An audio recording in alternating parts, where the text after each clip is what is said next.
माझ्या महाराष्ट्रातील बांधवांनो, भगिनींनो आणि मातांनो, आज मी आपल्याकडे न्याय मागायला आलेलो आहे.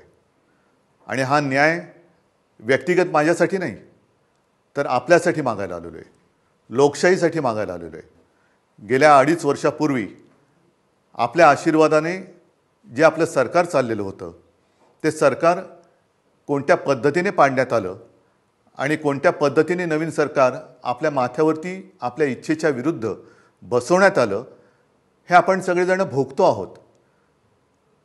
2.5 वर्ष झाली न्याय मागतो आहोत, अजूनही न्याय मिळत नाही आहे. आणि आपण जे असं म्हणतो की न्यायाला विलंब लागणे म्हणजे न्याय नाकारणे, हा एक प्रकारे न्याय नाकारला जातो आहे. शेवटी न्यायालयाकडनं न्याय मिळत नसेल तर जसं लोकमान्य टिळक म्हणाले होते, त्या सर्वोच्च न्यायालयात म्हणजे आपल्या दरबारात मी न्याय मागण्यासाठी आलेलो आहे. काय केलं नाही या लोकांनी? माझा पक्ष म्हणजे आपला पक्ष तर चोरलाच. म्हणजे किती बेगुमानपणाने हे वागतायत. दिवसा ढवळ्या दरोडा घातला, आपला पक्ष चोरला, पक्षाचं नाव चोरलं, पक्षाचं चिन्ह चोरलं, अगदी शिवसेना प्रमुखांचा फोटोसुद्धा चोरला आणि म्हणे हे त्यांचे विचार घेऊन पुढे चाललेले आहेत. हे सगळं चोरलं तरी देखील केवळ आणि केवळ आपल्या आशीर्वादामुळेच मी ठाम उभा आहे.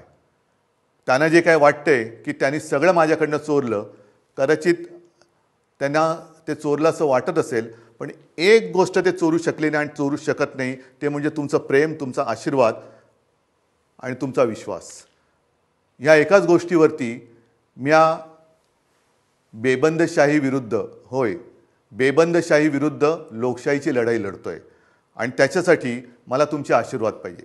ही लढाई मला काही हवंय म्हणून नाही, तर माझ्या देशातली लोकशाही टिकवण्यासाठी मला तुमची सोबत पाहिजे. ह्या लढाईमध्ये केवळ माझ्या अस्तित्वाचा प्रश्न नाही आहे, तर महाराष्ट्राच्या अस्तित्वाचा प्रश्न आहे. महाराष्ट्राला लुटायचं काम सुरू आहे, महाराष्ट्राला गुलाम बनवण्याचं काम सुरू आहे आणि आपण ते डोळ्यादेखत होऊ द्यायचं? मला तरी नाही पटत हे.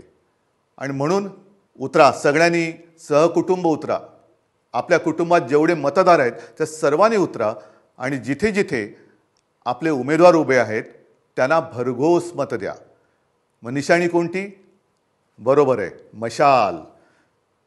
बाळासाहेबांची मशाल, शिवसेना प्रमुखांची मशाल, हिंदू हृदय सम्राटांची मशाल. आणि प्रत्येकाने या त्वेषाने आणि जिद्दीने उतरलं पाहिजे की मी बाळासाहेबांची मशाल आहे आणि ही बेबंदशाही मी माझ्या मताने जाळून भस्म करून टाकणार म्हणजे टाकणारच. उतरा आणि जाळून भस्म करा. धन्यवाद. जय हिंद, जय महाराष्ट्र.